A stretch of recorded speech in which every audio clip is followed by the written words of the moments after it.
আসসালামু আলাইকুম। আমি আপনাদের সাইকোলজিস্ট তাসনিমা আহমদ। আশা করছি আপনারা সবাই খুব ভালো আছেন।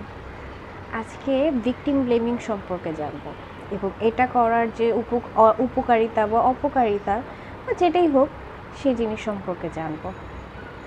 একটা ভিকটিম যদি আমি এখানে ধরে নিচ্ছি কোনো একটা মেয়ে যদি রেপড হয়, সেই ভিকটিমের কথা। যদি কোনো মেয়ে রেপড হয়, সেই ভিকটিমটাকে যদি আমরা ব্লেম করি যে তুমি কেন এই জামাটা পরে বাসা থেকে বের হলা, তুমি কেন ওই সময়টাতে ওই জায়গাটাতে গিয়েছিলা, তাহলে এটা কতটুকু আসলে যুক্তিযুক্ত?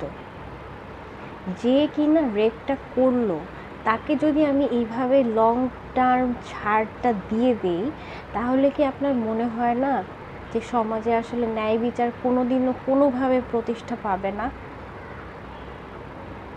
তাহলে কি আপনার মনে হয় না যে আপনার ঘরের মেয়ে, আপনার ঘরের কোনো ধরনের কোনো মহিলা সদস্য আসলে এই ধরনের রেপ হওয়া বা সেক্সুয়ালি অ্যাসাল্টেড হওয়া, কোনো ধরনের কোনো আক্রমণাত্মক আচরণের শিকার হওয়া থেকে আসলে বহির্ভূত হবে না?